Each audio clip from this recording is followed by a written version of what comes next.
welcome to this special coverage coming your way from Nile TV International regarding the latest developments in the region and more specifically in the Middle East and the efforts of Egypt to be de-escalating the tensions between the United States, Israel and Iran.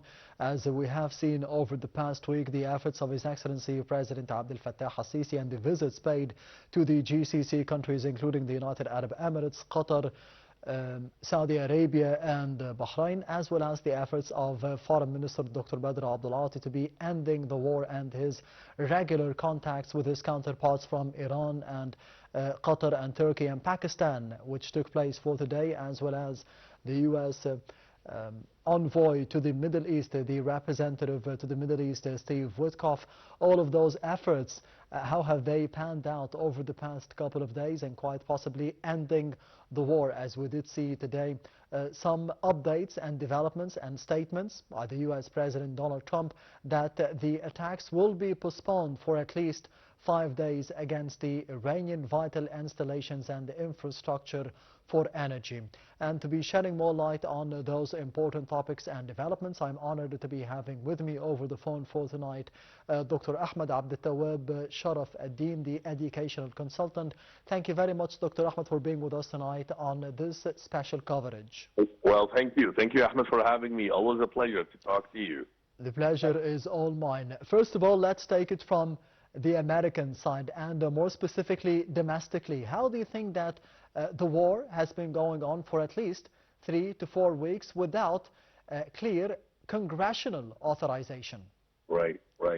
Well, as you know, Ahmed, that Egypt intensifying its diplomatic efforts with the regional and international partners to de-escalate tensions and calls for seizing the opportunity presented by recent U.S. initiatives to prioritize dialogue. As you know, that Egypt has been closely and continuously monitoring the rapidly evolving developments in the Middle East over recent weeks, and these developments come at a particular sensitive and complex juncture marked by heightened geopolitical tensions, rising security concerns, and the growing uncertainty regarding the trajectory of the regional stability.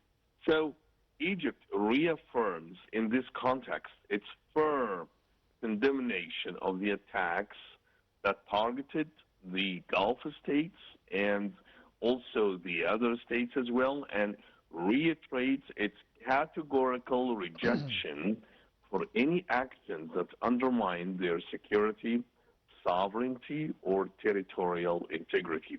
Egypt also expressed its deep concern regarding the grave consequences of continued escalation, warning that the persistence of such confrontational policies and military responses risks triggering broader instability that could extend beyond national borders and affect the regional and the global security structures.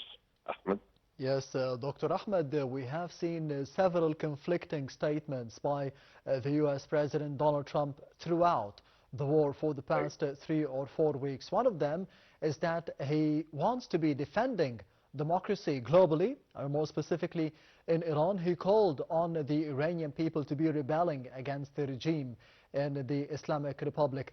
How do you think this is conflicting with waging a war against Iran without authorization from the American people, from the Congress, domestically to say the least? He is trying to be defending the notion of democracy, and he's not going through the same path on the domestic level. Right. Well, this is the problem. This is the issue that we are just witnessing nowadays in the Middle East. You are just talking about democracy and talking about waging democracies in certain Middle Eastern countries, and on the other hand, you are not taking the practical, or you are probably taking the wrong direction in this way. And this is why Egypt, as a matter of fact, is so much concerned about that. And as you know, that Egypt, as a key regional actor with a long tradition of mediation and the crisis management, Egypt continues to play a stabilizing and a constructive role in bridging differences. This is very critical. Today, we really need such efforts, the Egyptian mediation efforts, in order to calm down the situation, because we can just see that some people claiming, hey guys, we are coming here to spread democracy and just get the people be oriented about democracy. This is not the way it works. And so at the end, we can just see that Egypt's balanced policy, foreign policy approach, combined with its strategic geographic position and diplomatic credibility, enables it to contribute meaningfully to regional peace efforts and to support collective security arrangements.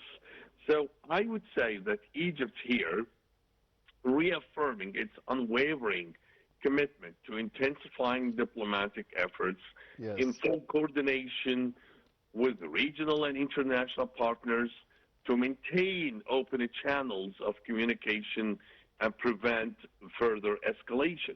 Egypt calls upon the international community to support initiatives that reinforce dialogue, encourage de-escalation, and lay the foundations for comprehensive and just peace.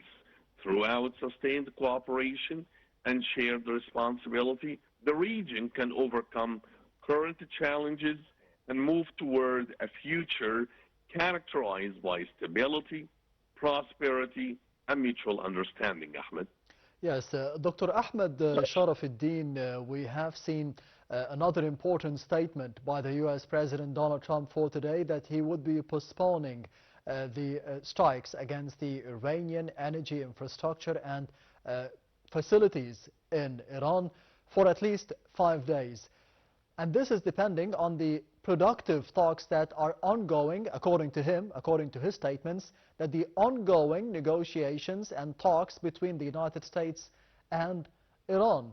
Do you think that this is a tactical pause that could be reversed if the productive talks do not bear any fruits?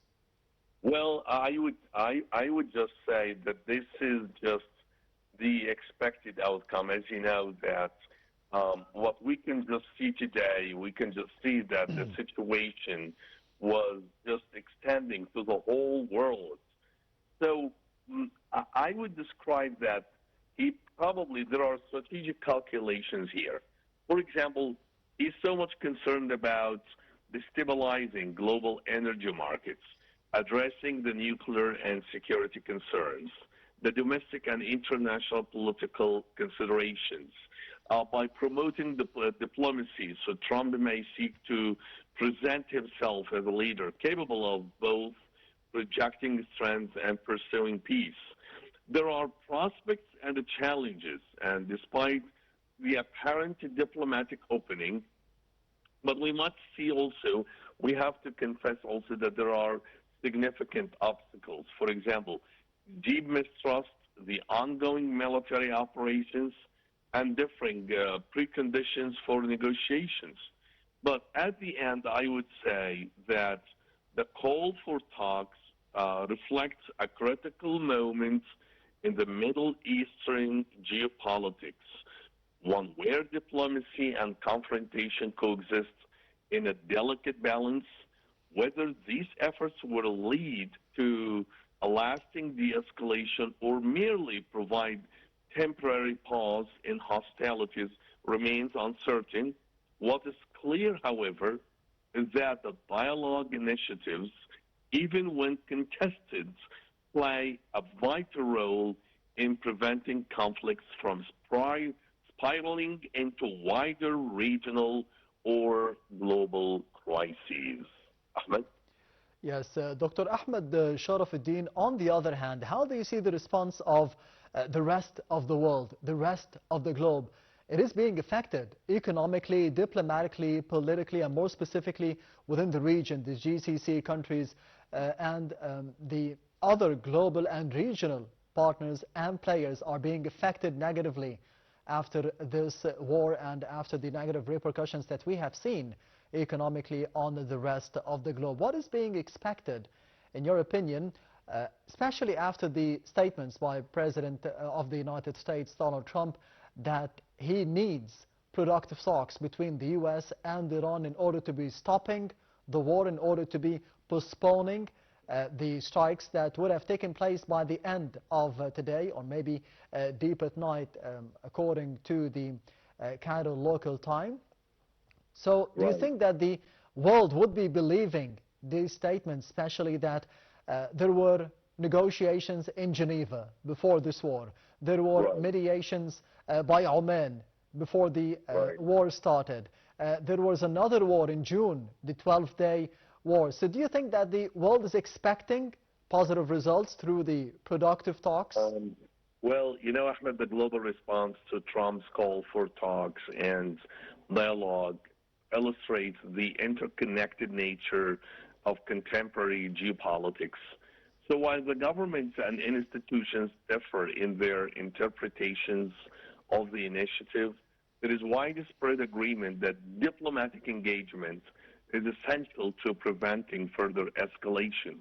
The coming weeks will likely determine whether this opening evolves into substantive negotiations capable of addressing underlying security concerns or remains a short-lived pause in a volatile confrontation. Ultimately, the world's reaction underscores a shared interest in regional stability, secure energy flows, and the preservation of international peace.